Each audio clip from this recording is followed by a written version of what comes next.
Good evening, everyone. I am Mark, your fat friend, And I'm James, your black friend, and this is the Fat and Black Connection. where we talk about anything and everything. Well, yeah, Almost everything is, things that are long interesting as to long us. as it's interesting to us. Right. So I know you're a little out of practice Yeah, we because we've back. been We gone. We've been gone for a few weeks, and I apologize because a big portion of that is due to me being sick and getting COVID again. So that's Is that fun. number 3? No, just number two. Oh, number 2. But yeah, dealing with COVID, the whole house, wife, kid, all of that. It's been lovely. And then of course the week before We we had had auditions, so auditions for Murphy's Inc. season 2. yeah. And before we get into any of that kind of stuff, really briefly, do got to start off the show on a bit of a sad note. Man, that hurt my heart this morning. Iron Sheik. WWE remembers, and so do we. Yeah. I met Iron Sheik years and years ago at a big time wrestling event in the Bay Area, Oh, nice. and super nice guy. Oh, yeah. You know, a little difficult to understand and a little bit bullyish, if you will, but generally pretty nice guy. Yeah, no, I always just remember I remember during what was it, the 90s when he came back around, and it was him and when Sergeant Slaughter turned on. Mm-hmm. Mm-hmm. And it's like, no, not Sarge. And but yeah, no, that I remember those times. And but I learned a little bit more about him watching whatchamacallit, Young Rock. Like he was I mean, I'm sure they kind of play it up a little or play it down a little bit, but he seemed like he was a pretty cool cat, to hang out with Yes, back his in the day. character, as Pop Culture Kaboom calls out, he was always a bit of a heel. So Yeah, that's very true. Speaking of Pop yeah, Culture Kaboom, we've got in just a little bit, we've got Jimmie Jones, the host of Pop Culture Kaboom, joining us tonight. So that'll be a lot of fun. And of yeah. course, we do have the man who helps to make this show fatter and blacker when he's on, Tyrus, checking in. Yeah. And of course, we'll leave the Iron Sheik Fine. up because it's a crossover comment. Finally, Fat and And Black Black has is come back back home. home. So, yeah, Iron Sheik. Good times. Always enjoyed him as a character and as a person too. So big loss. But we were talking about Murphy's Inc. season 2 Yeah. auditions, and that we had those, and we can now announce, as was made public a little while ago today, uh, we are fully cast for season 2, and I'm going to go ahead and read off the list of actors that we have. 36 of them, by the way. Sheesh.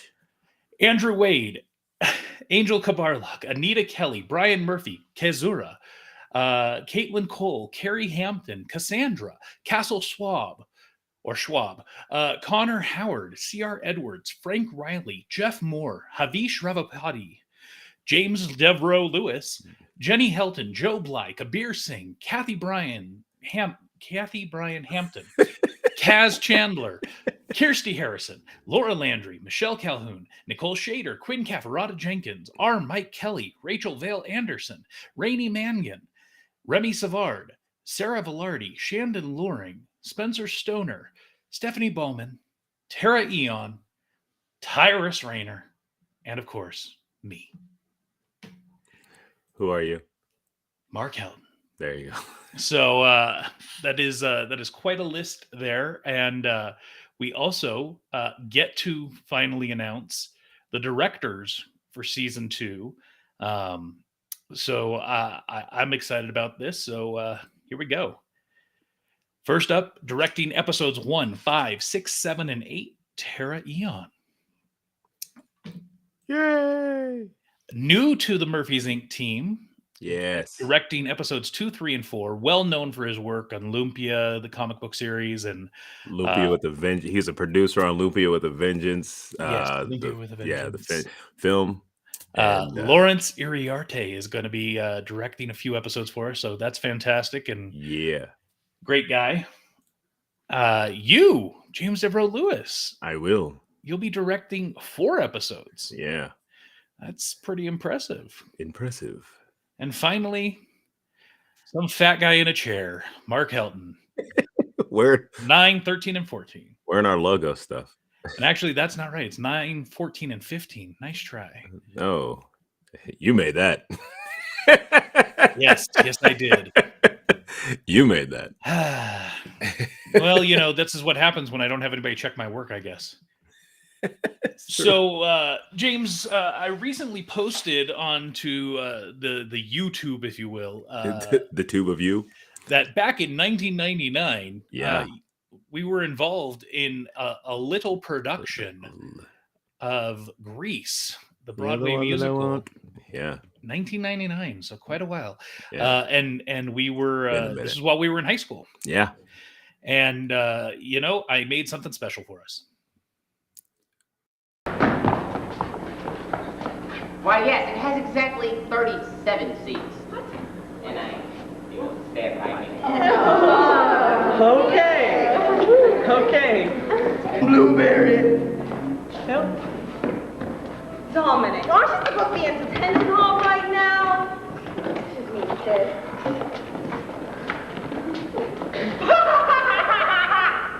Dominic, aren't you supposed to be in detention hall right now? I found my dream. No.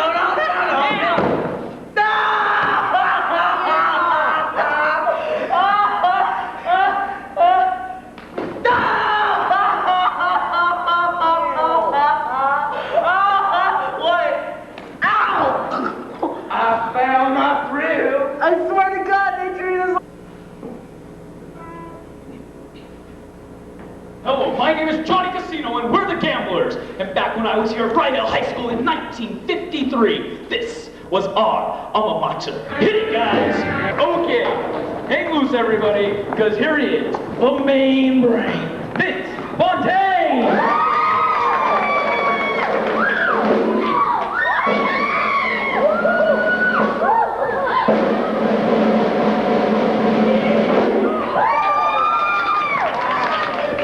I love you too.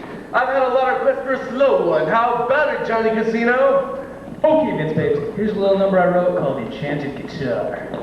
And don't forget, only 10 more minutes to the big hand jive contest. And that was Enchanted Guitar. Okay, Vince Babes, where you at? There you are, Vince Babes. You got any more requests? Yeah, play anything. And don't call me Vince Babes. Okay, babes. Here's a little number called Anything by Who Really Cares. Enjoy yourselves. Have a ball, because like we say at the Big 15 where the jocks hang out, if you're having fun, you're number one. Now, some lucky guy and gal is going to go bopping over with a stack full of fantabulous prizes. But don't feel bad about bumping you out, because it don't matter if you win or lose, it's what you do with those dancing shoes. So, okay, cats, throw your mittens around your kittens and away we go!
can't. I can't.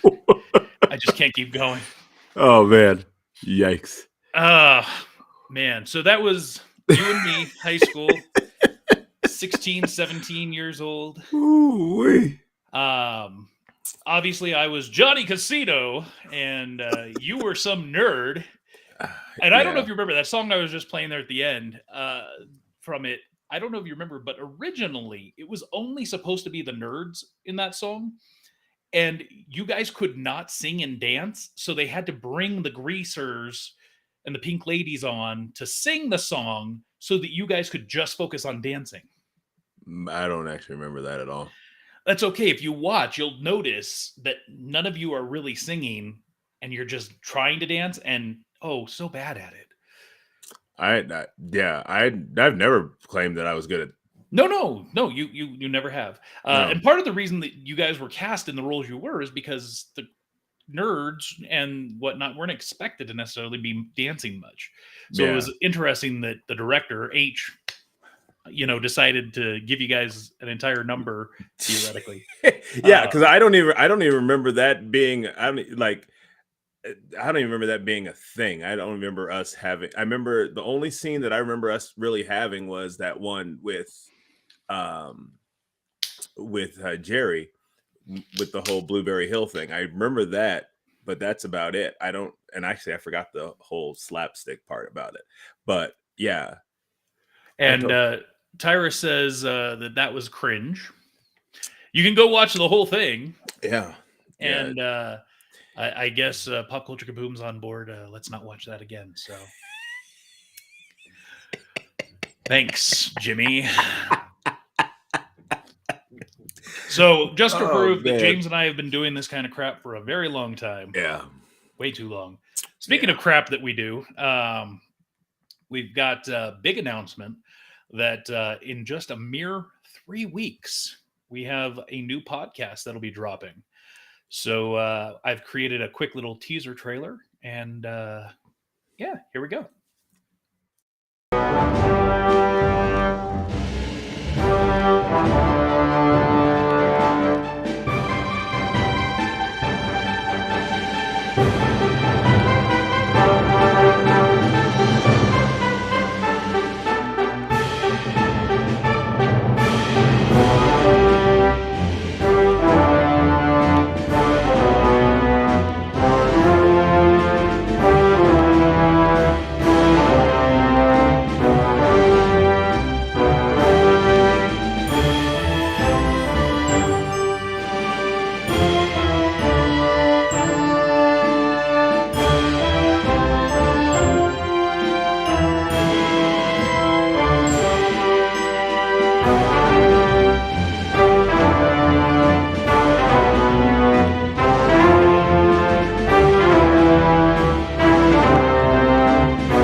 That's right, Captain Fearless and the time-traveling Nazis of Doom.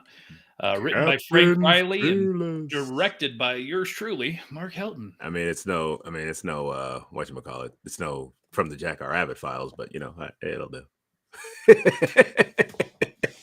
Yes, it will do. It actually is starring Spencer Stoner as playing the part of Captain Fearless. And Spencer Stoner, for those who don't know, is actually one of the co-hosts over at the Pop Culture Kaboom radio show.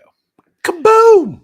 Yes, who have been checking in and ragging on us so far this evening. Yeah. And maybe it's because they know that they've got a good friend of theirs and the host of Pop Culture Kaboom radio show, Jimmie Jones, that we're going to bring on in just a moment. And so I've kept him waiting in the wings, and it's kind of a little bit of retribution, if you will, because it's always interesting to be on his show where you kind of just got to sit in this silence while you wait to get brought on. Yeah. Where at least on our show, he's getting to fully see what we're doing. So, I do want to ask him when he plans to, because I do believe at some point Pop Culture Kaboom had a video component to it. And if not, if I'm wrong in that, why not? And we need to get that figured out. Maybe we need to help him get that done. But I'm going to bring him in. His name is Jimmie Jones. Jimmie Jones. Let's welcome him to the show. Jimmie, are you there? Yeah, I'm here. Wow. What? How are you? Oh, I'm good. How's you guys? Oh, by the way, I didn't know you guys don't hear the what are they like to phrase it? They don't phrase it as commercials. It's underwriters. The underwriter stuff going on. No, the only thing that we, or at least for me, I can't speak for James, but the only thing that I hear whenever I've been on is once you guys go live, I can hear you start talking until you actually say, okay, hey, Mark, or whatever. But when it goes to commercial or anything like that, nothing. I think I heard some of that stuff, but He just spaced it out. Yeah. Walked He away, does that, got so. something to drink. Yeah. I just like because I was trying to find the quietest place that I could find for that interview, and it was in our computer room. And bear in mind, he works at an airport, so Yeah. I need somewhere quiet. Damn. Okay. Oh yeah, that's right. You were on break or a lunch I was break. or something. exactly taking my. And taking speaking my of grabbing break. a drink, I am drinking a Lead Dog Brewery peanut butter stout. It's a 6.6% alcohol by volume, so a little bit on the heavier side. And defy the status quo, they say. So, Jimmie, Yes. welcome. First time to the Yeah. Fat and Black Connection. Yeah. We have both been on your show. I've been on a couple times, Yeah. mostly talking about either Murphy's Inc. or Jack R. Rabbit Files, things of that nature. But this is the first time we've been able to get you here. How did we get to be so fortunate to be able to steal you? Because scheduling with you is a beast. It is. It's a real problem because I'm always busy. I got my fingers in a lot of pies, trying to get stuff Giggity. done. So That's not what like they call it American these pie, days, huh? but Yeah. different kind of pie. But Even more to my point. So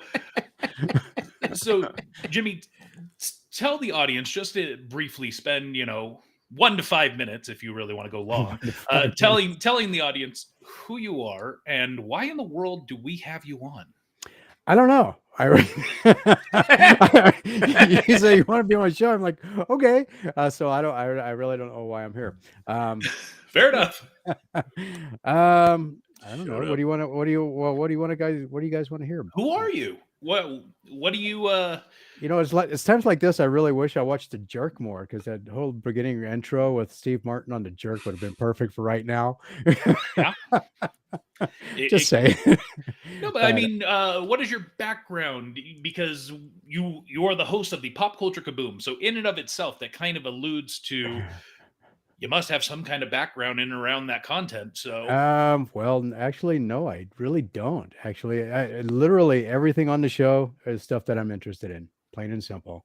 And actually, how I got into actually doing radio is actually quite amusing. And I did it on a whim. I just said one day, no, I'm serious. Just one day, I'm like, maybe I should do a radio show. But I didn't know anything about radio. So, but because doing the music and everything, I had talked to DJs and I've been interviewed on radio shows before and everything else. So I'm like, I know a couple of people who are in the industry. So I contacted this guy that I know who is up in Washington State. He does a radio show up there called The Graveyard Shift. And I said, hey, I'm interested in doing radio. What kind of pointers can you give me here? Because I've never done it before and I'm kind of interested in getting into it. And so he gave me a couple of pointers, and I actually started off doing internet radio. I had a 4-hour radio show that I was doing where I mainly played music. My background with music is I attribute a lot to my parents because they listened to just about everything. And so I listened to just about everything. So even when I did that radio show, I based it off of my musical taste, which is literally everything except for reggae and country. So, I mean, I had That's pretty broad. Yeah, I had blues bands on there. I had industrial metal bands on there. I had punk bands on there. I had, just everything except country and reggae. And is it because there was already a reggae show on that station, or? No, I just don't like reggae. Oh, for country. Yeah, I mean, that was the whole reason why. No, Yeah, I that's just don't fair. like I them. mean, There you go. I generally don't like country. There's a couple of artists or songs that I enjoy, but generally I'm not a fan of country. Well, see, to me, reggae and country, I don't like them because the meter of them is so slow. Mm. It's insomnia music. If I'm suffering from insomnia, I'll put on country or reggae so that I'll fall asleep because usually the meter's like real slow. And I mean, I think New Country's changed that up a little bit, but yeah, but I don't like rockin' country. That's kind of a That's rock and Drives roll. you- Might as well just yeah. I that's all it is really. I mean, it's rock and roll with an accent. it's kind of like it's modern day 38 Special, Nazareth, and Leonard Skinner type music. Yes. So that's all it is. So I started doing that. I did that for a while, and then things kind of fell apart because I had two co-hosts. I had a girl come on, Onyx, who was helping me out with doing shows and stuff like that. And I had this other guy, Tim Royce, who was helping me with movies and things because he was pretty much my go-to guy because he knew like instantly everything that you could possibly want to know about everyone. It's like we went to do some videotaping at a con one time, and I'm like, hey, Tim, who's this person over here? Oh, that's blah blah. They're in this movie, and this movie, and this movie, and this movie. And then I'm like, damn, okay.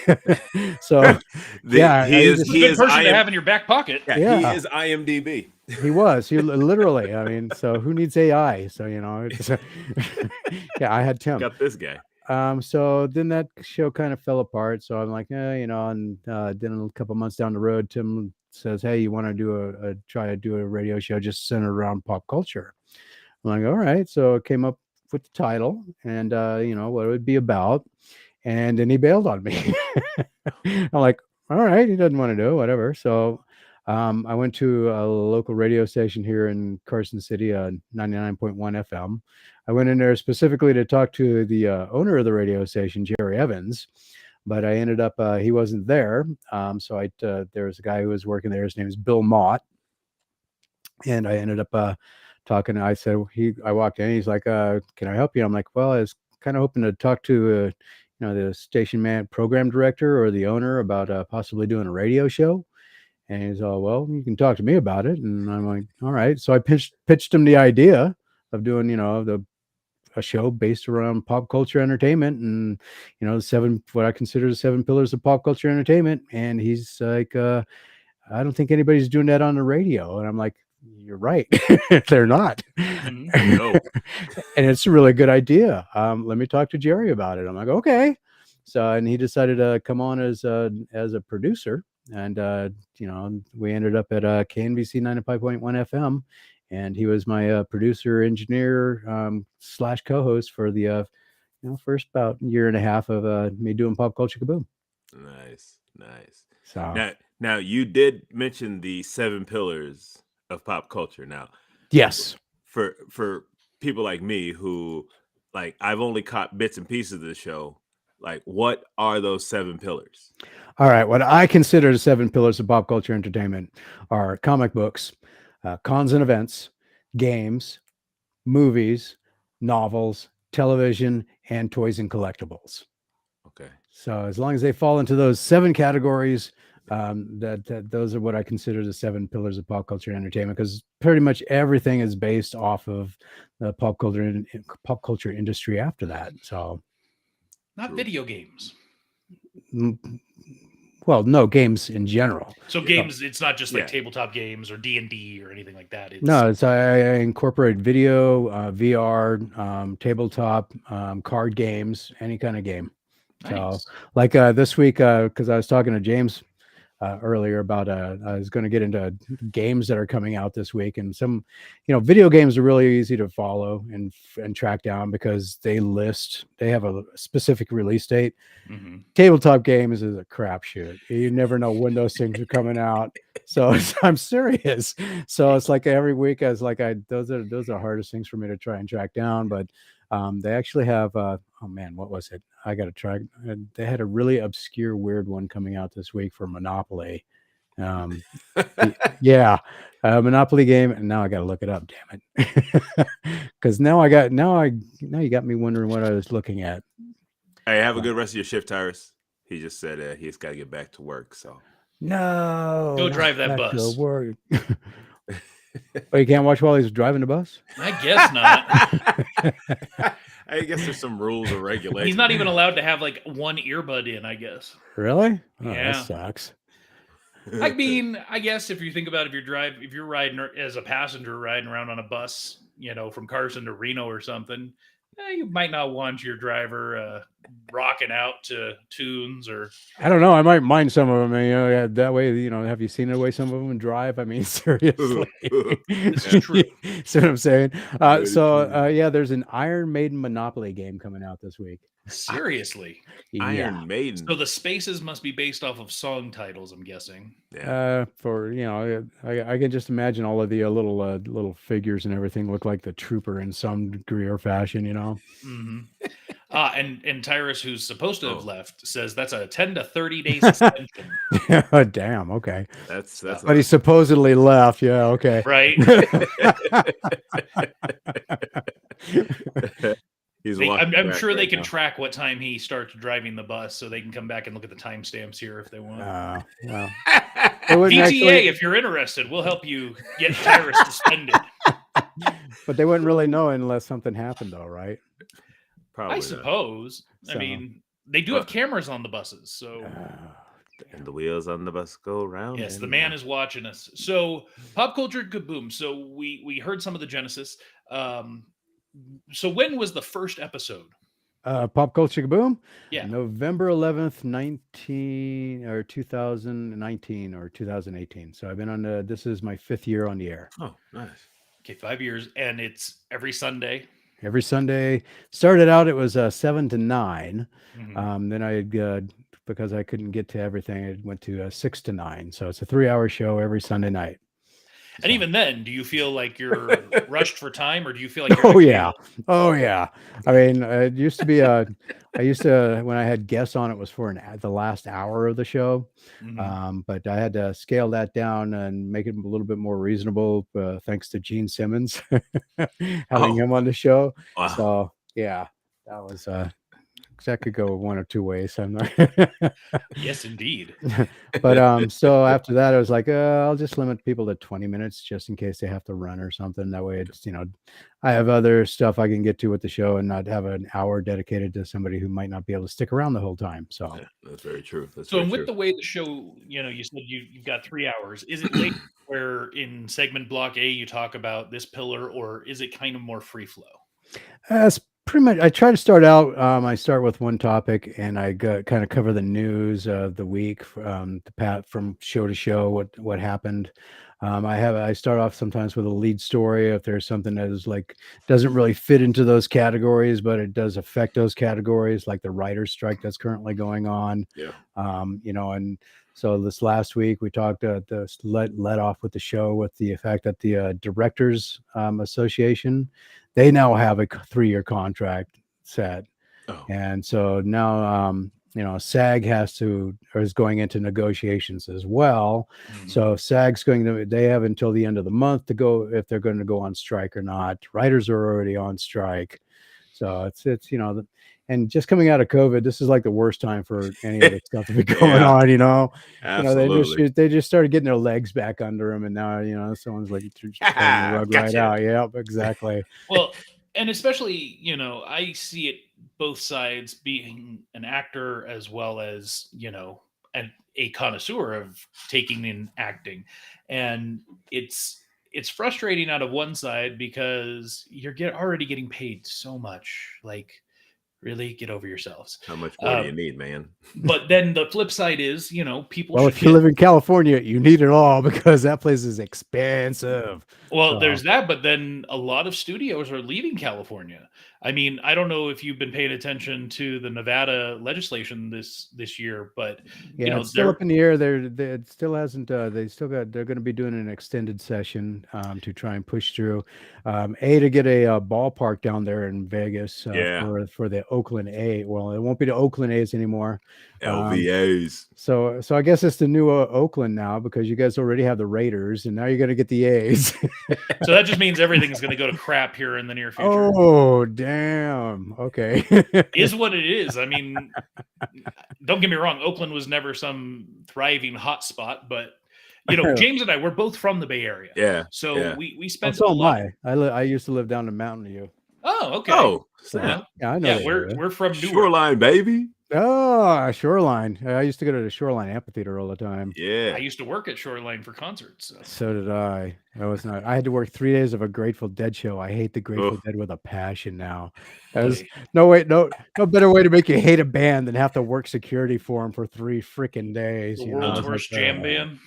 They were too. I was like, oh my God. And it was like the last night I'd worked a 12-hour shift. I was tired. I didn't want to be there anymore. I got tired of smelling hippie all day. So I was like, I was ready to leave. And the song would just not end. I was like, we had the damn song already. So I just pulled the power plug. So I love Dave Matthews Band, except when I go to see them live because they take what's already, let's say, a 7-minute song and they turn it into a 15-minute song. And it's like, ugh.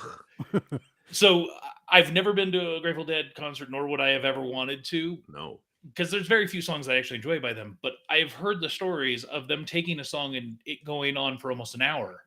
Like, I just... Why? Because they were so stoned that they would just start forget how the song ends and just taking turns with guitar solos, bass solos, drum solos, and no, thank you. Yeah, no, thank you. It's painful. It really is, especially if you're not there for it and you're not on any kind of hallucinogen or anything like that. It sucks. So right. And the worst part was, I'm glad they don't tour anymore after Jerry Garcia died. But anyway, being from the Bay Area, you always knew when a Dead show was coming to town because you could smell it 2 weeks early. You know what I'm saying? Well, and even when they were at the Cow Palace, you could smell it in Mountain View, probably. Ooh, yeah. Ooh, and we've got you guys are gonna get some hate mail now, I tell you. Bring it. Yeah. We got the One Kidney Wonder checking in here. And now you know why I get hate mail on my show. So speaking of you have an extremely large audience. Yeah. I see the numbers that you post. Well over 15,000 listen online. Any idea? Have you ever been given any kind of clue as to what the listenership is actually like on the radio? Nope. No idea. Because right now the radio station is involved with the Nielsen rating, so there's no way to sample off of the actual radio signal. Well, because they'd have to pay for that. Yes, so I can only strictly go off of the online, and that's extremely edited as well because supposedly I have like 1,500 listeners in Russia, but they're all bots, I'm sure, and so Joe Bly, the program director, says these are probably all bots, so don't worry about those. I'm like, okay. I know I had like 5 listeners in the Ukraine, and then that whole thing with Russia started up, and then I didn't have listeners in the Ukraine anymore, and I'm like, I don't think they have internet. Well, then all of a sudden we started to have listeners in Poland, so I'm like, okay, they got out. They are. They got out. Woo. They're safe. So. But yeah, it's interesting to know how many that's I only do the top 10 too. So there's a lot more in like other countries. I mean, I think it's like a total of 26 countries that are actually tune in. There's just like minuscule amounts. Like I think there's like 4 or 6 listeners in Japan. So and in the Philippines, sometimes they're up, sometimes they're down. Germany, Mexico, sometimes up, sometimes down. So South America, I think Peru's in there for like 2 or 3 listeners or something like that. So it's really interesting to, that many people are actually tuning in every week. Yeah. Well, and it's also interesting considering the fact of brand recognition when you think about 95.1 KNVC, Carson Valley Community Radio. Nobody knows who the hell that is, right? No, Like, unless yeah. you live in Carson City. And even then, if you live in Carson City, you probably don't know what 95.1 KNVC, Carson Valley Radio Oh, is. you have no idea. I like people like, so how can I listen to your podcast? I'm like, I don't know, man, because I don't do a podcast. So going back to just before I had you come on the air, so was there at some point, because I see that you had a YouTube channel, was there a point where you were either doing or contemplating doing a video show as well? No, that's strictly for when we go to cons and events. Like for example, I still have this up on my desk here. So we were just at this. So the citywide short film competition that was award ceremony. I'm editing. I went there with a video camera, and I'm editing a video now, and that'll be going up on the Pop Culture Boom YouTube channel. Nice. So were you just there representing Pop Culture Kaboom and like taking it in, or were you involved in any capacity?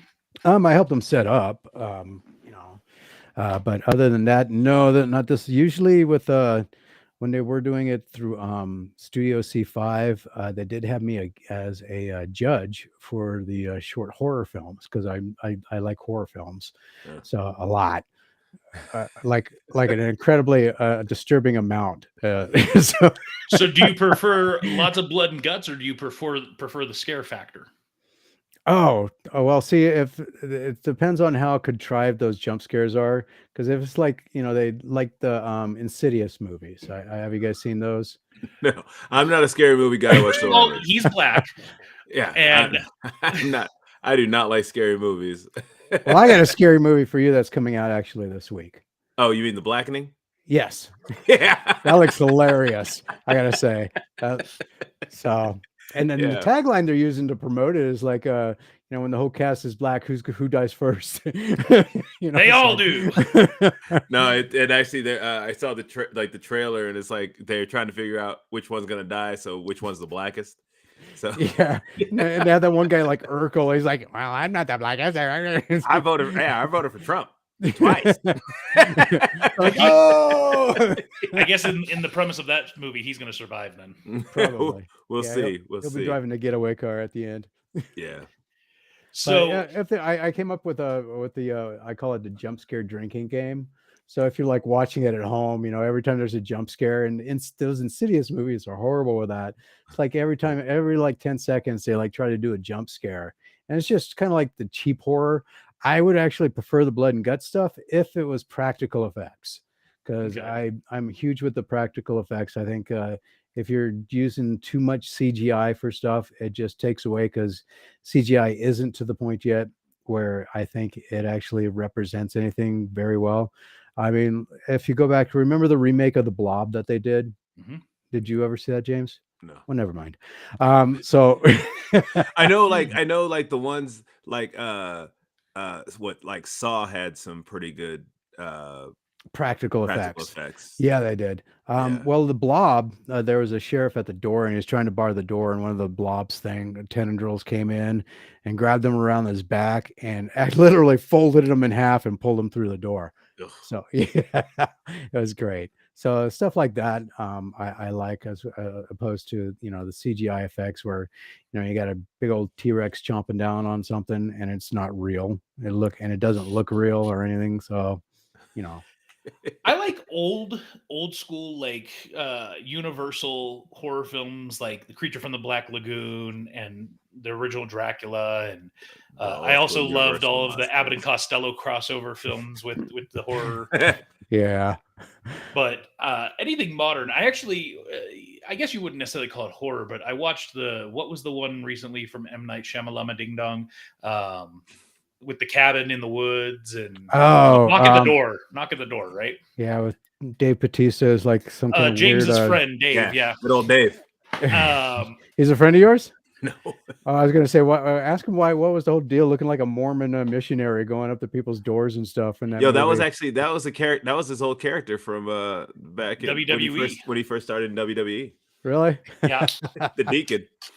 Oh, dang! I forgot about that. I didn't know that. Wow. So, but that's probably the scariest movie I've watched in recent memory, just because I don't know. It doesn't do anything for me. I watched this And I've got one. high blood pressure, so you know. I can't remember the name. I wish a guy at work told me I should check out this film, and he said, "I just want to know what your reaction is to it." And so I watched it, and it's basically like this what you think it's going to be, and then it turns out to not be that at all. But it's like, but this that jump scare factor where it's like this guy was basically kidnapping women and like keeping him in his house at this like he dug this tunnel under his house and stuff. And so like this guy goes Oh, to this is a recent one. yeah, it's not actually that old. It just looks old, like film wise. And this guy rents the house. Barbarian. Yeah, that's Okay. it. Yeah, yeah, that movie was weird, bro. It reminded me too much of like People Under the Stairs or something, some weird thing like that. Yeah, you it was know, just so it was a weird movie. cross between that and Wrong Silence of the Turn. Lambs. Yeah. Yeah, I've seen I've seen a couple, like, I guess you would consider scary movies, but yeah, I'm not a fan. Not a fan at all. All right. Well, as far as movies go, see, and then you got the seven pillars, and then you kind of divide those up, and depending on what they are, like television and movies for me, if it's action adventure, science fiction, horror, anime, or fantasy, that is pretty much all I watch. Okay, so actually I was gonna ask you, what is something that you're watching right now that like people should check out? Oh boy. Well, I just got done binge watching Demon Slayer because it I've just heard I need to watch that. yeah, it just dropped on Netflix, but the whole thing is actually you can watch the whole season on Crunchyroll if you have that. But they just dropped the first half of the season on Netflix. So I don't know. I get into anime. It depends on what kind of anime it is. I started watching Demon Slayer and I really liked it. So I just kept, anytime that's on, I binge watch the crap out of it. Yeah. And I gotta wait. The next season of the second half of the final season of Attack on Titan will be coming out soon. Oh, So that's a good one to watch if you're into anime. And that's what I'm going to be watching. As far as other shows go, shoot, I don't know. I try to watch as much as I can just to see. I stopped watching Walking Dead like forever ago, like back in season 6 or something like that, But so I haven't kept up with those at all because it's just redundant now. do you keep up with the Marvel films? I keep up with them, but I ain't gonna watch them. Chris Pratt is like the worst voice actor I have ever seen in my life. I mean, if you played Mario at all and you know what Mario sounds like, and then you go and listen to Chris Pratt trying to be Mario, I was like, it almost made me go into a seizure. I swear to God. I was like, I was serious, man. I was like, what the hell? That bothered you more than shit. That bothered you more than Jack Black's Bowser? No, because see, at least he tried to put effort into it and didn't. And it took me a minute to figure out that it was Jack Black because the way he was doing the guttural noises with his voice and everything. And you don't know what Bowser sounded like in the first place. I mean, he didn't make a sound in the video games. I mean, the only sound Mario made was woohoo! Well, he made a lot of noise actually. If you like, it's me, Mario. It's me, Mario. Yeah. See, and, so he talked, so you know what he sounded like. And here's what's worse. I mean, you know that Bill Murray played Garfield in those hideous movies. Mm-hmm. Now Chris Pratt is going to be playing Garfield. Oh, yeah. You know what? I did hear exactly. It's like be remaking the Garfield, but I was like, why? Like, well, aside from why, and then you hear Chris Pratt's doing it, and you're like, oh God, why? When did all the hate start for Chris Pratt? I don't understand. When did I have no hate for Chris Pratt. I just do not think he is a voice actor. I do not think he is. No, he needs to stick to the physical comedy. I think he's pretty solid there. I enjoyed him when he was in Parks and Rec. Heck, I even enjoyed him as Star-Lord in the first film, but I think, the character kind of developed a little bit too much and he lost some of that lovability as kind of a goofball and became too much of a straight man. And I don't think that's where his wheelhouse is. True. But who else is that? Patton Oswalt. Patton Oswalt. Yeah, that guy should not be a voice actor either. I mean, he's the same voice. It's like you go into, I like character His actors. voice doesn't change at all. No, it doesn't. He plays the same character no matter what he does. I mean, I watched The Sandman, and I'm like, why do they have him playing Timothy? I mean, at the Crow, because his voice is just like, and then they have him doing MODOK, and it sounds exactly the same.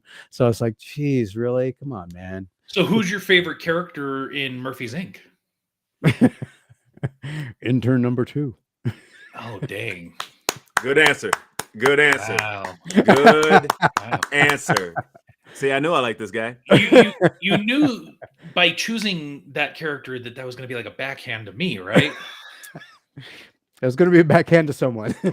Well, no, you could have chose a character that is neither of us. That's true, but no, I like James's voice in that. I mean, no, I'm serious. I do. But that's just him. Like literally, when we brought on new writers for season 2, and one of them was asking me, "Hey, can you tell me about the characters?" And I literally told the one, I said, "Here, go watch a couple episodes of Fat and Black. Intern number 2 is James." Pretty Like much. there, that's pretty much how we write it, is as if it's him, so he doesn't have to act because he's. He's trying. See, he's trying to offend me, but I don't. No, I stopped. no, I it's a stopped caring. fact. No, the fact of the matter is that it's actually easier because then I don't have. It's not. It's like it is acting, but it's like when most of the time what you get is how I would react to it in general. So it's Fair enough.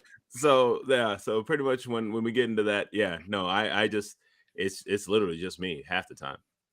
Well, what's that new one you guys have coming out in 3 weeks? Captain Fearless. Captain Fearless and the time traveling Nazis of Doom. Well, see, if James does a character in that, and he sounds exactly like intern number 2, I ain't picking him in that one. No, So- exactly. But I'm not in that one, so it actually works No. out. Fair enough. No, I am doing a voice on that, but I'm doing the announcer, so it's gonna be my standard shtick. What is an overzealous So announcer basically sound that like? that Grease video that you showed us on VHS. Johnny was, Casino? Yes, yeah, that was a preview of it, huh? more or less. That was on VHS too, wasn't it? Yes, it was. Okay, I thought so. For those kids out there, VHS. Yes, that was before. I recently just transferred it. Holy moly! Yep. Okay, so let's What go are really those? far back because I was see that's how I originally got into all of that stuff. It's because Saturdays and Sundays was Saturday morning cartoons, then Yeah. wrestling. Sunday was wrestling, and then old black and white horror movies. Mhm. So I seen just about some of the most god awful horror movies from the 50s and 60s that you could possibly imagine. I And mean, you the must have worst. dug. You must have dug like what Mystery Science Theater 3000. Dude, that is me going to a movie. Actually, ask anybody that's been to a movie with me. That is me going to a movie. I Nice. literally, I like Spencer had the unfortunateness of seeing Batman versus Superman with me. Oh my god. Oh, my ex-girlfriend saw that with me, And you sat through the whole thing? Almost. I almost didn't. I mean, because they started changing the whole Batman, and he fell down the thing, and then that cyclone of bats started taking him back up the, the Mhm. well. I was literally getting up out of my seat as he was going up because I was about to walk out of that thing. Then when he got to, and then that's when the dream ended. And I just went, they got lucky. I was about to yeah. walk out of here. I stayed. I watched it. I went to a drive-in to see and saw that film, and I lost my mind in the car. Wait. So you went to the drive-in with an ex-girlfriend to see that film? No, we were You together. watched at the, the time. film? We were together at the time, but Yes. I'm saying you went with a girlfriend. I'm sorry, you went with your girlfriend at the time yeah, to a drive-in, and you watched the movie. yeah. It wasn't like it's not. We're not back in the 50s. Not back in the Grease days. Damn. Sheesh, I yeah. mean, all right. Yeah, I like going to drive-ins in general, but it's just like, yeah, that one near. Oh my god, It was a horrible movie. I all the way was around. like in the car like screaming at this. I was like when what was it, Doomsday turned out with like he's Kryptonian. I was like, no, you Okay. were absolutely wrong. Well, then they showed him. I'm like, hey, isn't that bridge troll thing from Lord of the Rings? I mean, what the hell? Yeah, and then like the whole jamming, and then that's the thing that irritated me because like I was, I'd been watching, the Marvel build up to what they had, what they were coming to with the Avengers, and then like them just jamming in Cyborg, Flash, Aquaman, and Wonder Woman. I was like, bro, what are you doing? So, Like, Jimmy, let me ask you a couple quick questions. So, talking about the pop culture pillars, so let's focus on the comic books, movies, whatever, for a moment. So, when it comes to purely comic books, are you a DC or a Marvel guy? I'm more Marvel. I've always been more Marvel than DC. When I was a kid, my dad was in the Navy and we traveled a lot. So, Favorite Marvel character as a kid? Doctor Strange. Favorite Marvel character today? Today, Sabretooth. Interesting. Okay. So animation. So DC or Marvel? DC has better animated movies by far. yeah, The Marvel 100%. ones pretty much are garbage. And now talking about DC for a moment, who's your favorite DC character as a kid? As a kid, I liked Batman when I was a kid. And now as an adult? As an adult, I'd probably say more or less a Spectre. Dinosaur Batman. Oh God, no! That Jurassic League, man, I thought that was a joke. I like, so this is being released on April 1st, right? As a I remember I tuned in. We talked about it. I tuned into your show and I heard about that, and I was like, "What the hell?" And so I went and looked it up, and I was like, "Oh wow!" Yeah, because you guys talked about it, I brought it up on this show because I was like, "This is too ridiculous to not talk about." Yeah, that was some silly crap right there. I don't know what kind of drugs are going around the DC office nowadays, but oof, man. So next up is live action. So from a live action standpoint, do you prefer Marvel or DC? I did prefer Marvel. I'm kind of on the fence right now to see how DC pans out under James Gunn's leadership, and as the movies start rolling out from there. I got in a little bit of trouble though because with one person because I found out that they're doing the Guardians of the Galaxy 3.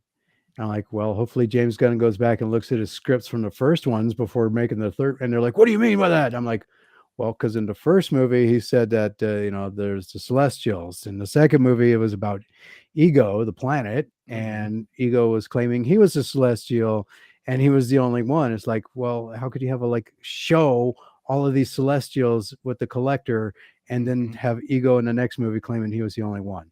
It makes no sense. And then they do the Eternals where they really talk about the Celestials. And... Well, yeah, but you're the only one who remembers that movie. No, I remember it. So was garbage movie. To be so fair, horrible. Eternals had a much better showing once it got onto Disney Plus.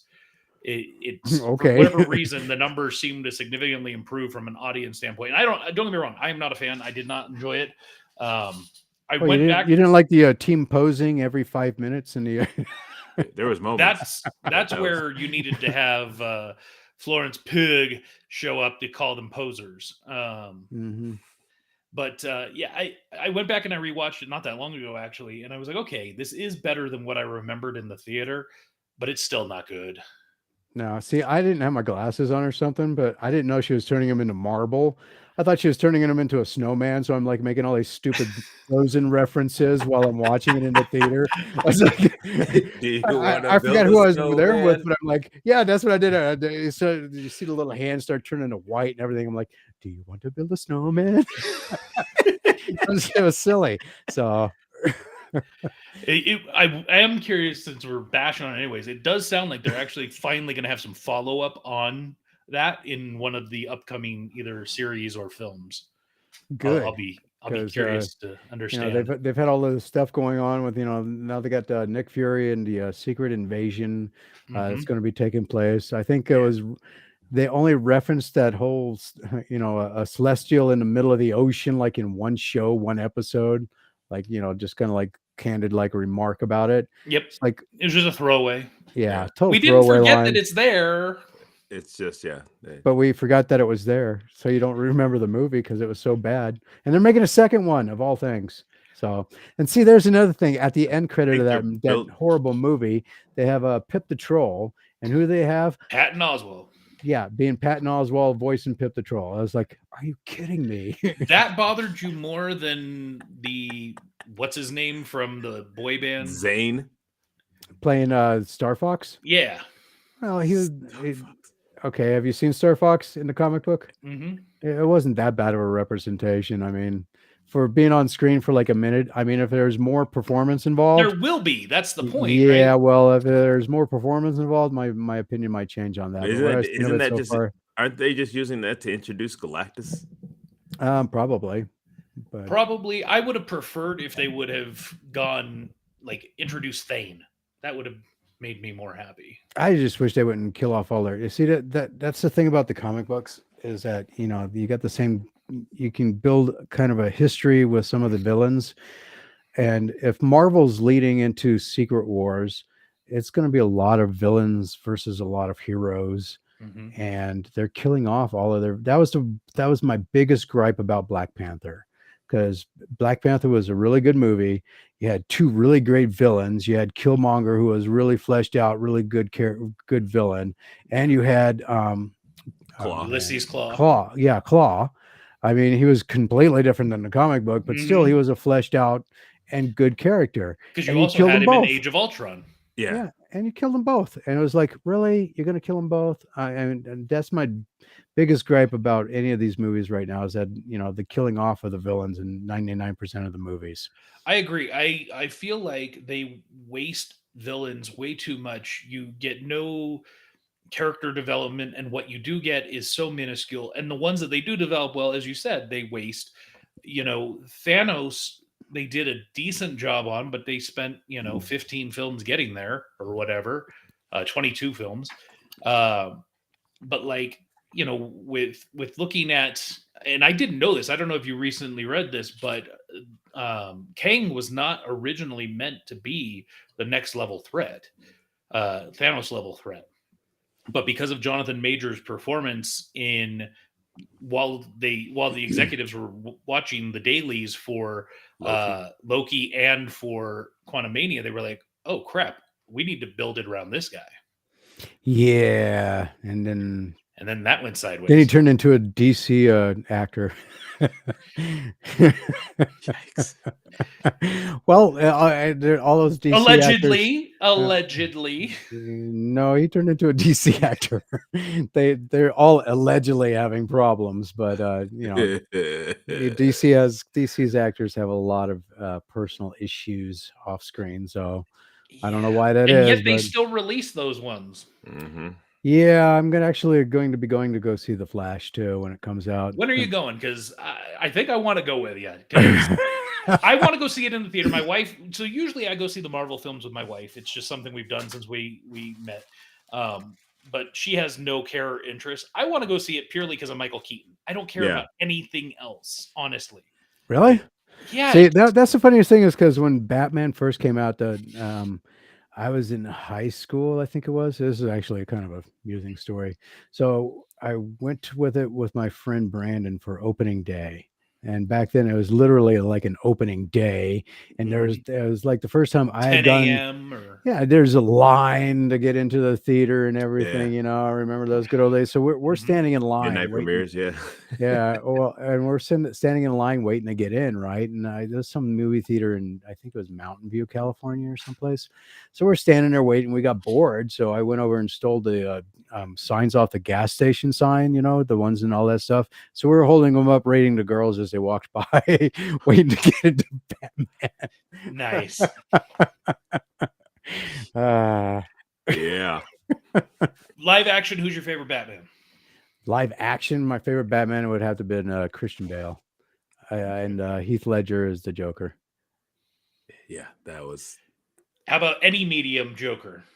Any medium Joker. My favorite Joker of all time is the Joker one-shot story, Killing Joke. Killing Joke is amazing. Killing Joke is absolutely amazing. So they have yet to be able to replicate that. Even the animated movie that they did for it did not do it justice. Yeah, it didn't do it justice at all. But I mean, I think they got like they hit the points, but it was just like the whole beginning story was convoluted. Yeah, and I like the fact that at the end of the book, even the Joker says, "But that may be one of my origins." So Yeah, you don't know. we don't know. So, Yeah, but still, it was I can't actually even pretty good. remember. Yeah. What do you think about the Joker film with Phoenix? Oh, that was crap. Oh, yeah, I actually like that one. I liked it from just from the story standpoint. I didn't really care about it being about the Joker because it didn't look So like it you was have gonna no look- interest in the second one then? Absolutely none. Interesting. So let's talk about sci-fi for a minute, just because I All like right. this. Star Trek or Star Wars? Star Wars. Why? Because I went and saw Star Wars in 1977. It was at a drive-through. Our parents drove us there, and it was a double feature with Logan's Run, and I was hooked the minute we watched it. So ever since then, the original film. Then we get to the prequels, right? And those prequels just started killing it for me. Then I'm surprised I didn't get kicked off the air actually with the sequel movies, because I literally said on the air, I can't remember which one it was. I think it was that middle one that Ryan Johnson massacred. What was Last that? Jedi. Yeah. Yeah. I actually said on air that when it came, because everybody was kind of cringing too. They're like, "Okay, Jimmy, what's your opinion of this?" Like, that movie Prison raped my childhood. Yeah. Yeah. That's not an inaccurate. I did not sugarcoat nothing with that one. That was such a garbage movie. I was So like, okay, so you aren't a fan of the prequels, no, not really. not a fan of the sequels. It sounds like. You know what? Actually, with the prequels, the funniest thing, because I went to see because it was both my brothers and I were really big Star Wars fans. So when they announced that they were doing this prequel, I'm not a big prequel person in the first place. When I'm like, all right, we'll go see what this it's about. Maybe it's like I mean, 'cause this it's was Star the Wars. start of prequels. There wasn't really hardly any before this. Yeah, and so we go to see the very first one, episode 1, the Phantom Menace. Minutes. And my little brother and I were in the movie theater watching this thing, and then Jar Jar Binks showed up on the screen. I'm literally in the theater yelling, "Kill it! Kill it!" People are turning around looking at me like, Not Jar Jar. yes, I can't stand that thing. Oh, It's because of him. I got into playing a game called Star Wars Galaxies. Mhm. I don't know. You remember that one? Yep. Yeah, I would deliberately level up my character just to go and kill all the Gungans and Ewoks that I could possibly find. I would go to Yub I yub. would. Come on. I would kill them all. I mean, I was hated by them so much they'd shoot at me on sight. They'd instantly turn red and start chasing me. So So okay. So you didn't like the prequels. no, It sounds like you didn't like the sequels. no. So you like 4, 5, and 6, except for the Ewoks, which I'm on board with. Well, they're cannibalistic little bastards if you think about it. I mean, they were going to cook Han Solo to eat them. That's not cannibalistic. They're Ewoks. Oh, now, Yeah, that's that's true. cannibal. They're not All eating right, their own. They're carnivores. So Yeah. You'd eat one. no, I would you not came eat an across a- Ewok. I would I don't shoot know, it, but I wouldn't eat it. They look pretty meaty to me. But hey, if I need to survive, I'll eat whatever. I don't care. I'll eat James's arm. I don't give a damn. Not get stuck anywhere with you. Hold up them chicken wings. Let me see that. Yeah. I don't know, not very meaty. Speaking of chicken wings, this video that we made like a decade ago that we posted on YouTube like 2 years ago. The first year and 9 months had almost zero activity. I think we had maybe a total of 2,000 views, and part of that was because I decided to throw $20 as an ad to see what would happen, and it went up to like 2,000 views. Now, all of a sudden, in a matter of like literally 6 weeks, it's over 10,000 views. Damn. I have no idea why. And it's Isn't that the him great doing a thing wing about it? challenge. Yeah. Yeah. But okay, so we have somebody commenting. We have CC Ivory I was laughing. who's laughing at you. Or laughing at something. I think I don't know if it was James's chicken wings or what, but They're all gonna laugh at you. They're all gonna laugh at you. that's scary. All right, come on, you're quoting a horror movie, man. Yeah, well, and I said I've seen a few. I'm not Okay, I'm not so a fan. what are your feelings on the Star Wars animated series? Oh yeah, such see, as eating his arm. That's what she was commenting about. Yeah. yes, I am the fat guy on Fat and Black, so you know, I'll eat whatever I can. So the conversations revolve around food, whether you know it or not. Yes, indirectly sometimes. Sometimes. So, from an animated standpoint on Star Wars, how do you feel about those? The animated Star Wars, so what, like the Clone Wars? Clone anthology- Wars. Clone Wars I liked because it actually it had good stories. Yeah. Rebels? You know, Rebels, not so much, but it was kind of a continuation of the Clone Wars anyway. Rebellion? Rebellion was tough. I haven't even finished all of Rebellions. Yeah, I haven't watched that one at all. It's hard. Or no, it's not Resistance. Resistance. Oh, okay. Resistance. Yeah. No, I started getting out of it after Rebels. I watched part of that and I'm like, okay, this is getting too much for kids. How about the Disney Plus live action stuff? Mandalorian. Mandalorian I watch. Kenobi I didn't watch because it's a prequel. I know what happens to him. He's going to die. So why watch it? That's why I don't like watching like Land Before Time, because you know all those damn dinosaurs are going to die. So it's like I have no. But you gotta. But no, hey, you know what though? Look, I'm telling you, you're missing out on Kenobi because Kenobi was dope too. Even though it's a prequel, because like the thing is, yeah, we all know what happens to him, but like the stuff that and that's the difference between the difference between that and the Mandalorian is the Mandalorian pretty much has new characters. Grogu you never heard of, the Mandalorian himself you never heard of, so there's at least some kind of attachment to the character because you don't know where it's going to go, what's going to happen to him. You see what I'm saying? But if Kenobi's going to oh no, how's he going to get out of this? Oh yeah, that's right. He's he gets out of it because he dies on the Death Star. Well, in Clone Wars, like that's the thing that always irritated me because I was like, with Grievous, like I was like, oh yeah, he can't. Like anytime they would get Grievous kind of trapped in a corner, it was like, oh yeah, he can't die. Or Dooku, or any of those guys, you knew they had to make it until. Except for Darth Maul. Darth Maul was the only one that's like, oh, he's back. Okay, cool. Yeah, that was actually pretty cool. I did because like you saw him get cut in half in the first one, but he came back and it's like, oh, okay. So then, are you interested in, like, let's say, the Acolyte? No. Okay. How did you feel about talking more about so because Kathleen Kennedy has her fingerprints all over it. And anything that she touches, isn't she like the president? She's the president of yeah, she's the president of ruining everything. That's what she's the president. That's what it seems like lately. Yeah, see what I'm saying? Well, that's what I apparently like. Favreau and Filoni were like, no, you don't get to touch, because there was apparently something about she was trying to get something to happen in Mandalorian, and they were like, no. Well, because she wants the Mandalorian to tie into that the Force Awakens. And she wants it to tie in more.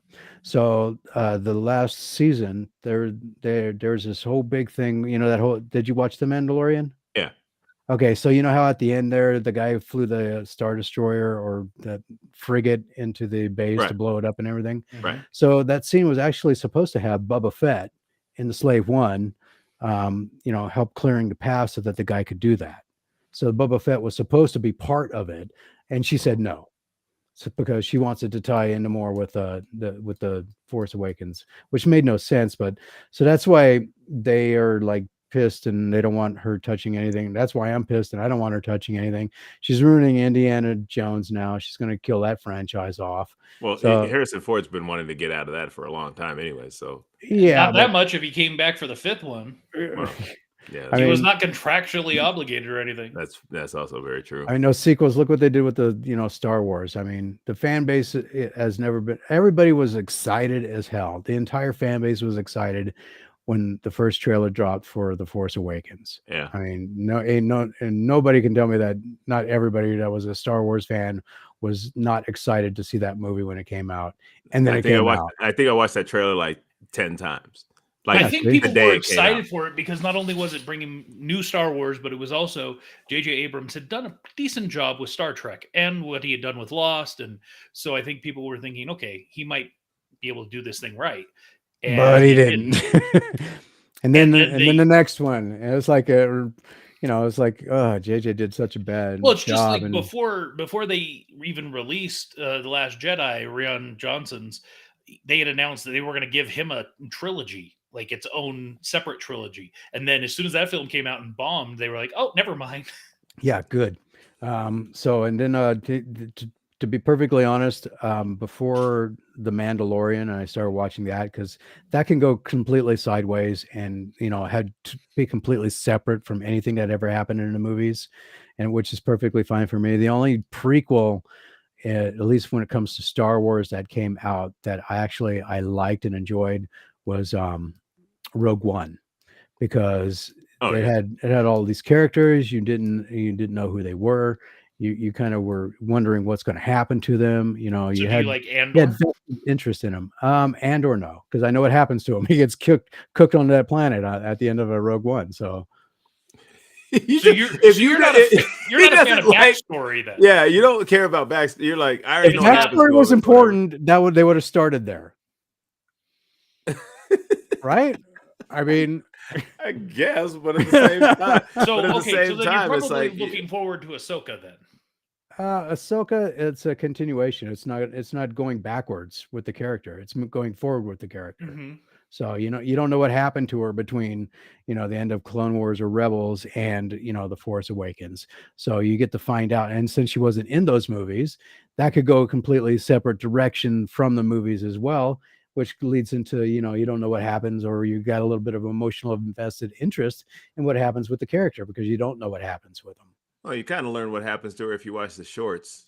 The Visions. recent, no, not Visions. What were they called? The ones there was a set of stories about Dooku, and then there was a set of stories about Ahsoka. I don't think it gave the end of her story. I think No, it didn't give the start end of her story, but I'm saying like, and then but there's things in Rebels that ties into her, with her coming back in Rebels, and then moving on into this series. So, I mean, Well, yeah, but it's moving on forward with her. So, and from here, it's moving. She's still trying to find Ezra Bridger, and then it's going to see and here's at least with the movies that are supposedly going to be coming out. One of them is going to be Heir to the Empire, which was a really cool book if you read that. So when I heard them mention that in Ahsoka, I was like, oh. So I know now that we know where they're going, and it's going to incorporate everything that they've been doing so far: the Mandalorian, the Ahsoka, Skeleton Crew, which I'm kind of still on the fence kind of about. So I'm kind of wondering how that's going to end up. I guess I know we'll watch all that. We'll be watching all that stuff anyway, so it doesn't. Yeah, really... I kind of have to watch it for the show, but it's Yeah. like I don't have to like it. You're gonna hate watch. I have to. It's it's part of the job. Yeah. So, as of the 7 pillars, do you find that there's one that is more you, or 2 that are more you, or do you find yourself pretty evenly divided? They're all me. I mean, if I didn't have an interest in those 7, I wouldn't talk about them. Yep. Exactly. So. Well, you talk. So, for example, when we talked a moment ago about like the board games or games in general, do you play a lot of the games that you talk about, or do you talk about them because they fall into one of the 7 pillars? Or I talk about them, but also I see here's I don't have a whole bunch of money, so like I can't invest in everything that I talk about. I mean, if there's and that's kind of where it ties into going like to cons and events and stuff like that, because believe it or not, there's game companies out there. There's gaming cons you can go to, and all the game companies are there, and you can demo a lot of their games, especially ones that are going to be coming out. Yeah, they had a such as RageCon coming up soon. They had they had a board game con up here down here, I should say, not too long ago. And I know one of my bosses, he was talking about going to that because he likes board games. So yeah, so you can go there and you can play them, you can sample them, you can see what's coming out, if anything's going to spark your interest, and so that kind of where going to cons and events ties in with everything else, because you get to actually talk to authors, you get to talk to comic book creators. Yeah, they have a lot of guests on there, like with the Silver Age Comic Con, they have a whole bunch of people that are going to be coming there, and a lot of them I am having on my show. Like I had Jackie Lastra on last week. I was telling James about. She actually does a lot of voice work for anime. and video games. Yeah. And this week, on this Sunday, I have Raymond Benson on. He's the first American to and a third person to be writing James Bond novels. So I'm going to have him on, and then looks like the week after that, on the 18th, I'm going to have Brian A. Prince on, and he was played the Predator in the movie The Predator, the worst Predator movie there was, but he played the Predator. And I'm gonna have to bite my tongue on that one. I don't want to offend him when I talk to him about that movie. But Which yeah, one? Oh, Prey. Your problem with him was no, his not acting, Prey. right? The one Oh. before that with that guy from Sons of Anarchy. The one Oh, yeah. Autistic Was that just the Predator? Yeah, it was just called Yeah. The Predator. Yeah. Yeah, that movie was horrible. I didn't watch that one. You didn't miss anything. I was kind of done. I was kind of done with Predator after I watched Predators versus Aliens, because I was like, yo, I was excited for it because I remember the video game, and it was not like that at all. See, you go even further back.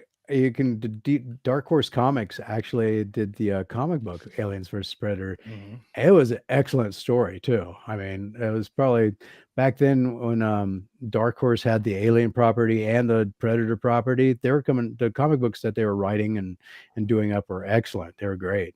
So now is Dark now Horse Marvel- still around? Yes, Yes, they are. they were man, I bought, I thought, by Marvel, but they're still A lot of the properties are because like just recently Marvel lost the rights to Conan, Mhm. and so now I think it's Dynamite Entertainment has the rights to Conan, or no, Titan Comics has the right to Conan, and they're putting out a new Conan comic book.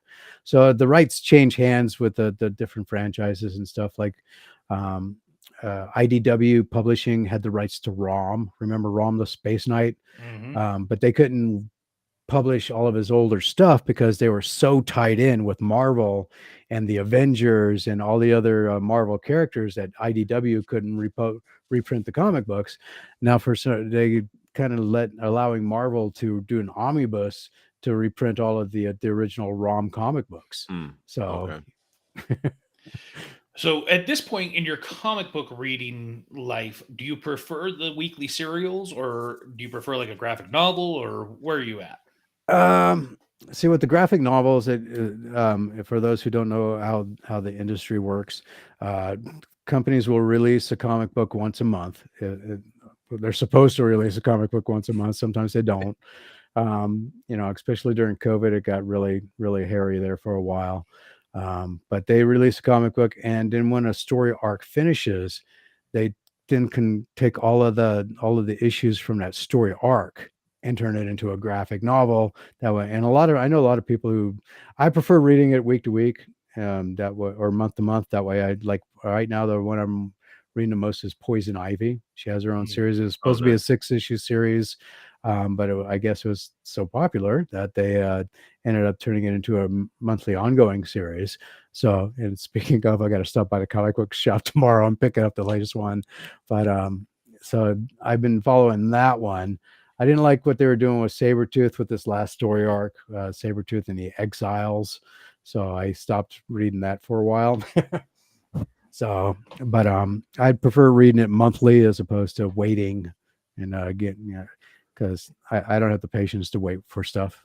Yeah, when I fall behind, like I found out about, I didn't realize they had a comic book series of it, Injustice, Gods Among Us. Oh yeah. So I went and I just was like, oh, I'll just get the novel version. Graphic novel. Yeah, I mean, I do have some graphic novels, but the anthology, or what do they call those when they Omnibus. Yeah. Yeah, I like you those. got to say it like you're talking about a Transformer. Omnibus. Don't get me going on Transformers. So one of the pillars also, as you referenced, was toys. Mhm. And Toys and collectibles. I'm looking at your room and I don't see any.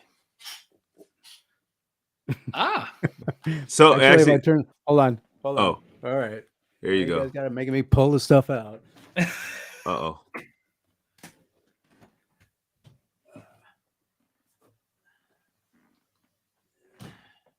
Uh-oh. Dang. He's like wheeling in a cart of goodies or something.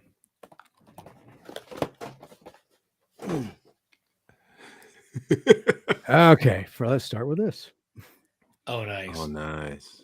So, and then of course, because I always had a thing for the bounty hunters. So, Yeah. Cad Bane, Yes. Cad Bane. Yeah. and then of course I got the prototype Boba Fett armor, Nice. and of course, Hogman. Oh, man. But you know those big old, like 30, 40 gallon tubs. hmm I have 11 of them filled with toys. Nice. So, Okay, so as a kid, because I know we all have those favorite toys when we were kids. What was yours? this obscure thing, I don't even know if they'll even be. I don't know who made it, but they had this thing as my little brother had the Mega Scorpion, and I had this thing called Mega Spider. I had a Magic 8-ball. Yeah. You lose. Yes. It was called Mega Spider. I don't know who made it, but it was a mechanical spider. Basically, had a little grappling hook for it's a little spinner thing so you can dangle it off stuff and everything. So that, and then because my little brother's birthday is on Christmas Eve, Oh man. he always got the he never had never had a birthday party because everybody was gone or whatever. Yeah. And then when people did get him gifts, it was always the Christmas / birthday. Yeah. So my parents would make it up to him on Easter because that's the next big holiday. Okay. So we did have all of the original line of all of the like 18-inch Star Wars figures. Oh, wow. Nice. Every single one of them. So, but I got Boba Fett. My older brother, he got Darth Vader, and our little brother got every single one of the. So he had Luke, he had Han, he had R2-D2, he had the Jawa. We did have Princess Leia, but you don't give a girl to three boys who were like 7, 6, and 4. That's a girl's toy. Well, she ended up looking like Sinead O'Connor before the end of the day because we shaved her head. I mean, it was so real hair. That's what not you get anymore. Real hair on it. Yeah. So yeah, The hairless version. Yeah. So we had all of those. Those were pretty cool toys to have. Yeah, that's pretty cool. But we had all of the original 3-inch Star Wars figures because we're big Star Wars fans when we were kids, so we had to have all of the action figures. Then we'd set up our Lego. This was back before when Lego you had to use your imagination and not follow directions on a box. So we would make forts and stuff with them. Hey, have you seen Legos nowadays? Yeah, everything's a freaking set. I mean, and they separate it into bags, and the directions are specific to that bag, and make it nice and easy. That's a lack of imagination. So if you James was always more of a fan of Connects. I became a fan of Connects, but I had like from Lego. I had Lego forever before that. Yeah, we're taking Legos trying to build Hans Blaster and everything with them and everything. Of course, they'd fall apart really easy, but of course, lasts about 2 days. Hey, we got it. It's falling apart. So. All right, Jimmy, before we go, because I know you're tired and you've got to work early, let's do some rapid fire pop culture stuff. Uh-oh. Captain America title change to Brave New World, originally titled New World Order. Yeah. Just a quick image, still Harrison Ford and our new captain. What are your thoughts? I'm kind of interested to see how Harrison Ford takes up the role of General Ross. So, he in the comic book, General Ross here? Yeah, well, he's supposed to turn into the Red Hulk at some point, so we'll see how that turns out. All right. But I am usually reserved until I see a trailer. So, and how are you feeling in general about Sam Wilson as the new captain? It follows the comic book. I mean, the Falcon did become Captain America. Mm-hmm. So it's sticking at least with the comic book in that regards. I always thought the Falcon was kind of an underrated character in the comic book in the first place.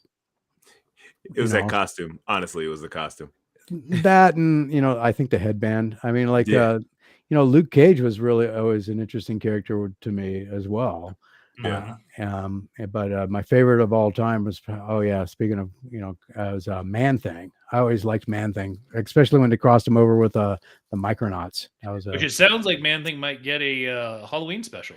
Yeah, which I'm not too thrilled about because I watched that, and generally they did an okay job. But the whole thing with the Man Thing character in the comic book is that he was gravitated to fear and conflict, and he didn't speak. So the fact that they had him talking was kind of the Yeah. All right, we got a new trailer for the Teenage Mutant Ninja Turtles film Mutant Mayhem. Yeah, doesn't that look like garbage? To me, it does, but James, I'm sure, is probably stoked about it. I love Teenage Mutant Ninja Turtles. I've seen I'm juiced, bro. Everything Teenage Mutant Ninja Turtles. All right, moving on. But still, I mean, looking at that, go back to that for a second. Look at the characters. All I'm thinking right now is what's that show that they used to have on Adult Swim? Robot Chicken. Yes. Does that not look Robot Chicken? Yeah, that especially the Splinter and the April. So that's that. And I saw the trailers, and I'm not too sprung on it. So, I mean, they do act more teenager-ish. Cece likes the turtles. Are you a fan of Disney parks? Yes and no. I am a fan of Tron, though, and they actually have a light cycle ride. Depending on if I can run people into walls. You're not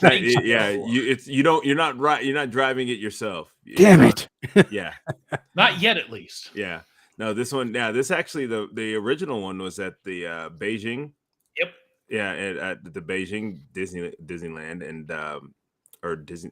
What is it? Disneyland Beijing? Whatever they call it. Anyway, but yeah, it was originally there, and I was like, I'm gonna have to try and go there. And then they said it was going to Disney World. Disney World, and I was like, okay, that's closer. Yeah, I would say this last week we had 2 Disney World trailers between this as well as what's the thrill of Walt Disney World? And it was like, oh man, I haven't been in a long time. It's time to go. Yeah, I haven't been there in a long time either. My older brother actually still lives in Jacksonville, Florida, because that's where we're from, pretty much. So Duval. Exactly. Oh, hey, hold on. Well, since you brought that up. Uh-oh. What's he getting? Yeah. I'm a Jags fan too, baby. I think we're the only ones in the state. Probably. Yeah. See, if you go to my profile picture on Facebook, because my older brother lives there and everything, had a private tour of the whole facility. I got my picture taken. We went out there and standing on the 50-yard line, and I'm like, take my picture. Nice. So I went to draft day one year. That was fun. I got a license plate that said, a Nevada license plate that says Jaguars, and I was getting all the players to sign it and everything. So it was cool. All right, last pop culture thing. Probably one of my favorite gaming companies, Ubisoft, is doing their big annual event, Ubisoft Forward, live from LA, June 12th, 10 a.m. Pacific. It'll be on YouTube and all the other popular sites where they're going to be releasing a ton of stuff, such as more trailers and content for Assassin's Creed, which James and I are huge Assassin's Creed fanboys. Yeah. And I'm actually looking forward to Avatar too. I was wondering, so Jimmy, what are your feelings on Avatar? Which Avatar? In general. Which Avatar? The James Cameron Avatar, or the Avatar, the Airbender? Yes, Avatar. Well, if we're talking about Airbender, it's only the animated stuff. That's it, because that movie was. I haven't even watched the movie, but I know it was bad. But no, we're talking about the Blue. Oh, okay. The Na'vi. I saw the first one. I wasn't too impressed by it though. For science fiction, it left me way too many questions in my head. It's like, how can you have floating rocks but waterfalls coming off of them? Where's the water coming from? You can't have a constant flow of water without a source of water. So, he asked too many questions. Oh, I do. I really do. Well, Ubisoft is making a Pandora-based game with the Na'vi And so that's one of the ones James is referencing that he's looking forward to. I don't know. I'd rather play Turok the Dinosaur Hunter. Remember that one? Oh, good yeah. God. PlayStation OG. So I'd rather play that instead of the elongated Smurf game. Oh, love it. Love it. Elongated Smurf. Well, that's what they look like, right? Wow. Tell me I'm wrong. I've never heard them called that, but and we did have a couple comments I didn't call out. CC loves the turtles. They look cheesy. Agreed. Yeah. Agreed. I used to love the turtles back in the 80s.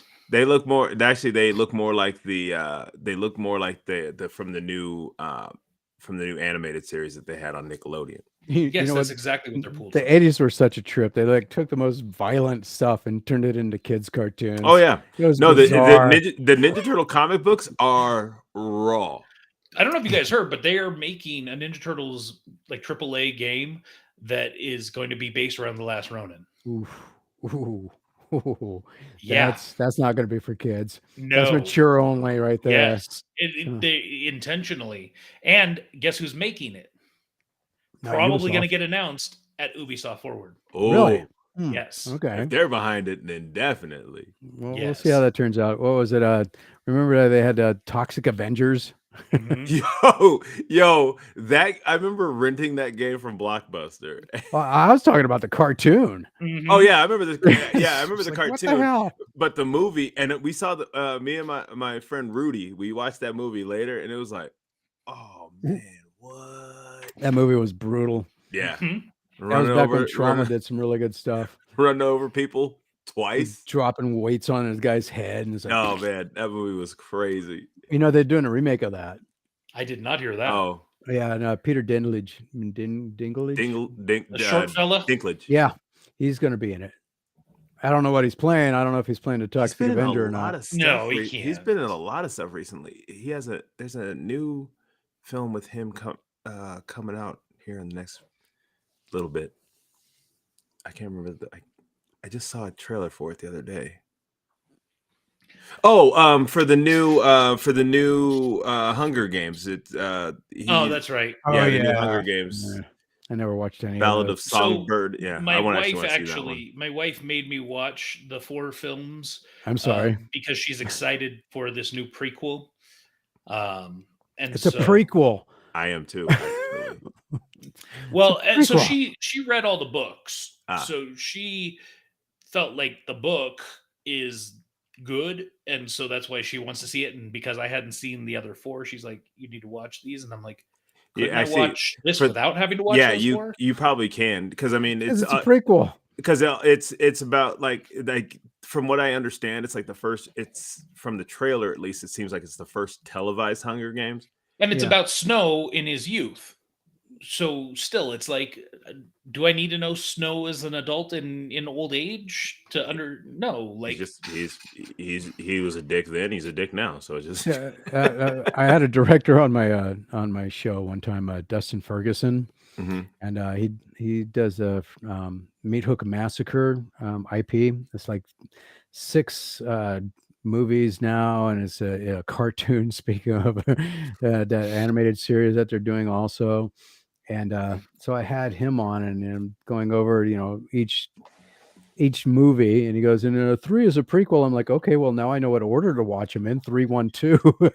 So yeah, that's I'm with you to a degree when it comes to prequels.